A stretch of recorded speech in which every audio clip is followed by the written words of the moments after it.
Hi everyone. अभी पिछले कुछ दिनों से मेरे को इतने सारे मैसेजेस आ रहे हैं कि मैम आपने कैसे तैयारी करी, आपने क्या स्ट्रैटेजी थी, आपने कैसे एग्ज़ाम क्रैक किया। तो देखो, मेरी जर्नी बिल्कुल भी सिंपल नहीं थी, बिल्कुल भी इजी नहीं थी। बहुत सारे स्ट्रगल्स आए, बहुत सारी चीज़ें फेस करी, बहुत बार गिर के मतलब 7 to 8 एग्ज़ाम्स मैंने दिए हैं। उसके किसी में प्रीलिम्स होता तो मेंस नहीं होता, तो बिल्कुल भी आसान नहीं थी। और इतने सारे बच्चे मेरे को अभी भी मैसेज कर रहे हैं कि मैम आपने कैसे क्रैक किया। तो अगर आपको देखो, मेन चीज़ मैं आपको एक चीज़ बता दूँ, किसी की स्ट्रैटेजी को कॉपी करना बंद करो। किसी की भी स्ट्रैटेजी को आप अगर फॉलो करोगे तो हो सकता है आपके अंदर उतना पोटेंशियल ना हो। अब मैं अपना बताऊँ तो मैं पूरी रात रात भर पढ़ती थी।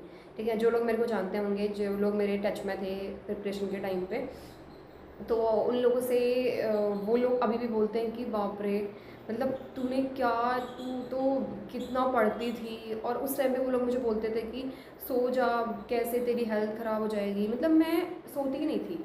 मैंने 6 मंथ भी ढंग से पढ़ाई नहीं करी। 6 मंथ उसमें 6 मंथ ही में ही मेरा सिलेक्शन हो गया था। और तो मैंने तो भाई मैं 18-18 20-20 घंटे भी पढ़ती थी। तो मैं ये नहीं कर रही हूँ कि जो मैं फॉलो कर रही हूँ उसको आप भी फॉलो करो। हो सकता है आपके अंदर इतना पोटेंशियल नहीं है। तो मैं रात भर पढ़ती थी, तो हो सकता है आपको सुबह पढ़ने की आदत हो।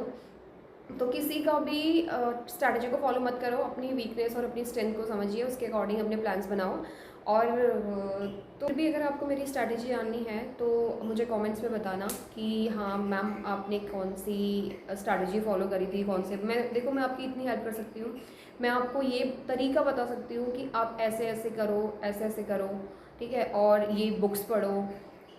तो ये मैं आपको एक वे बता सकती हूँ। बाकी देखो आप पे डिपेंड है, आप कितने घंटे तैयारी करते हो, आप कितना रिवीजन करते हो, कितना रिकॉल कर पाते हो। हर किसी की कैचिंग पावर भी अलग अलग होती है ना। हर किसी का पोटेंशियल अलग अलग होता है, तो वो डिपेंड करता है आप पे।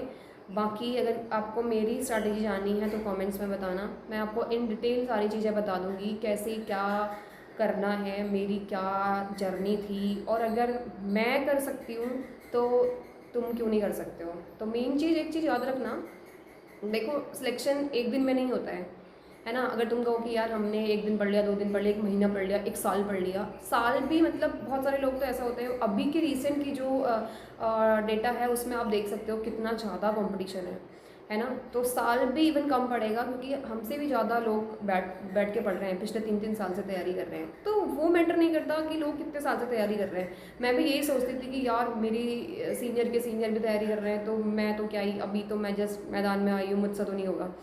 बट विद इन 6 मंथ हो गया ना। तो वो डिपेंड करता है तुम पे, ठीक है। तो बट सिलेक्शन सिर्फ एक दिन में नहीं होता है, लेकिन अगर मेहनत करोगे, कंसिस्टेंट रहोगे, हार्डवर्क करोगे, डिसिप्लिन से रहोगे, अपनी पढ़ाई को अपनी फर्स्ट प्रायोरिटी रखोगे, अपने पेरेंट्स को अगर आपको प्राउड फील करवाना हो तो कंसिस्टेंट रहो, और एक ना एक दिन सिलेक्शन ज़रूर होगा। ठीक है, ये चीज़ अपने दिमाग में रखना। बिल्कुल भी सोशल लाइफ से, बिल्कुल भी सोशल लाइफ को अवॉइड करना है। मत आओ यार, इंस्टाग्राम मत चलाओ, मत चलाओ, फेसबुक पे चैट मत करो, मत करो व्हाट्सएप पे चैट, बिल्कुल भी। मैं जब प्रिपरेशन कर रही थी तो मैंने सब चीज़ों से कट ऑफ कर लिया था। मुझे अभी भी याद है जब मेरे फ्रेंड्स कॉलेज से वापस घर आए थे, हम लोग हॉस्टल से, तो सब लोग, कोई कहीं घूम रहा है, कोई कहीं घूम रहा है, कोई इन्जॉय कर रहा है, और मैं एक बंद कमरे में अपने घर से दूर रूम लेके पढ़ रही थी। और मैं भी देखती थी लोगों के स्टेटस कि सब मज़े कर रहे हैं, और मैं सोचती थी कि यार सब तो मज़े कर रहे हैं। तो आज देखो, मैं सबसे पहले सिलेक्ट होके बैठ गई हूँ। मैं अभी जो लाइफ जी रही हूँ वो किसी का सपना होगा कि मेरी जर्नी कुछ ऐसी थी कि जिसमें मतलब बिल्कुल भी आसान नहीं थी। इतने सेल्फ डाउट थे, इतनी स्ट्रेसफुल थी, जिसमें कभी मुझे खुद से लगता था कि मतलब क्या मैं कर पाऊँगी, मुझसे होगा या नहीं होगा, या छोड़ दूँ, या हो गया यार, बहुत बार बहुत एग्ज़ाम दे लिए, अब नहीं होगा। मतलब बहुत तो नहीं, सिर्फ मैंने 6 to 7 एग्ज़ाम दिए थे, बट एट दी एंड हो गया।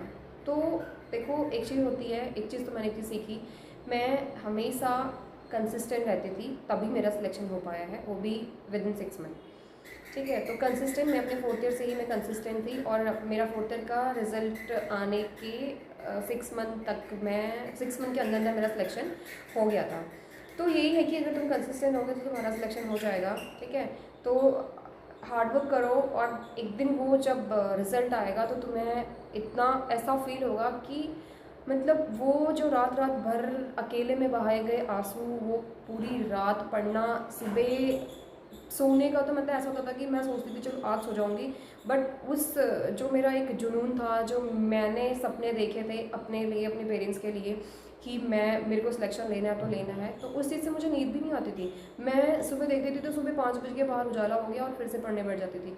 तो बहुत सारी चीज़ें हैं, but at the and selection हो गया। और आज भी जब मैं ओटी की ड्रेस पहनती हूँ और जब मैं पूरे दिन में केस असिस्ट करके जब मैं ओटी के थिएटर से बाहर आती हूँ, तो एक सुकून जो मिलता है at the end of month, जो एक सैलरी मिलती है, उससे मतलब ये है कि हाँ, मैं खुश हूँ कि जो लाइफ मैंने सोची थी, जो मैंने सपना देखा था, वो मेरा पूरा हो गया। मैंने बहुत सारे फेस्टिवल मिस करे, कहीं भी शादियाँ अटेंड नहीं करी, कुछ भी ना घूमा ना मैंने ढंग से, इवन फैमिली से भी बहुत कम बात करती थी। सोशल लाइफ तो मतलब मैंने व्हाट्सएप पे, बस मैं व्हाट्सएप पे थी क्योंकि मेरे बहुत सारे स्टडी के जो चैनल्स होते हैं, मेरी टेस्ट सीरीज का चैनल्स वगैरह, उसके लिए मैंने रखा था कुछ अपडेट्स के लिए। इंस्टाग्राम मैंने हटा दिया था, सब कुछ हटा दिया था भाई।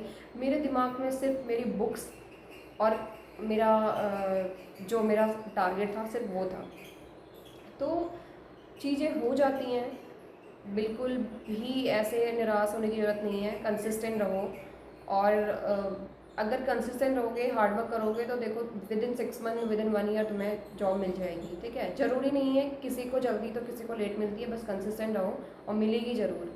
ठीक है, तो अगर आपको भी मतलब मेरी स्ट्रैटेजी जाननी है तो मुझे कमेंट्स में बताना कि आपकी क्या। देखो स्ट्रैटेजी मैंने आपको पहले बता रखी है कि स्ट्रैटेजी अपनी खुद बनाओ। बस मैं आपको एक चीज़ बता सकती हूँ कि मैंने क्या मेरा स्टडी सोर्स था और कैसे मैंने इतने कम टाइम में उतना ज़्यादा सिलेबस को कवर किया, क्या मैंने पढ़ा, क्या मैंने छोड़ा। अगर आपको ये सब जानना है तो आप मुझे कमेंट्स में बताना, मैं आपके लिए आपकी हेल्प करूँगी। मुझे ऐसा कुछ भी नहीं चाहिए कि मुझे अपना यूट्यूब चैनल ग्रो करना है, मुझे नेम फेम चाहिए, नथिंग। मैंने पहले ही बोला था, मैं अभी भी बोल रही हूँ, मैं अभी वो चीज़ फील करके ये चीज़ वीडियो बना रही हूँ क्योंकि जब मैं एस्पिरेंट थी तो मैं यूट्यूब पे सर्च करा करती थी स्टडी मोटिवेशन, तो मैं लोगों की वीडियो देखती थी तो मुझे उससे मोटिवेशन मिलता था और मैं दोबारा पेन उठा के पढ़ने लगती थी कि यार मैं भी नर्सिंग ऑफिसर बनूंगी, मैं भी ऐसी लाइफस्टाइल जीऊँगी। क्योंकि इंटरनल मोटिवेशन क्या होता है, कभी कभी हम अंदर से इतना डिप्रेस हो जाते हैं, इतना थक जाते हैं, इतना पढ़ते पढ़ते और इतने फेलियर देखने के बाद, तो फिर इंटरनल मोटिवेशन खत्म हो जाता है। अंदर से आता है कि हो गया, अब तुझसे नहीं होगा। बट जब मैं देखती थी ना कि लोगों ने एम्स का टैग लगा रखा है और अपनी डेली लाइफस्टाइल डाल रहे हैं उसमें कि नर्सिंग ऑफिसर, सैलरी स्लिप देखती थी मैं, 1-1 लाख का पैकेज जब बहुत लोग डालते थे, तो मुझे ऐसा सुकून, ऐसा मतलब एक जुनून मिलता था कि मैं भी ऐसा करूँगी, मैं भी ऐसे बनूँगी, तो वो चीज़ तो पढ़ने से ही होगी, तो फिर मैं पढ़ने बैठ जाती थी। तो ये चीज़ होती है। अगर आपको भी मेरी स्ट्रैटेजी जाननी है तो मैं आपकी हेल्प ज़रूर करूँगी, बस मुझे कमेंट्स में बता देना, मैं आपके लिए वीडियोज़ वगैरह जितना मुझसे हो पाएगा मैं बनाऊँगी। Thank you, bye.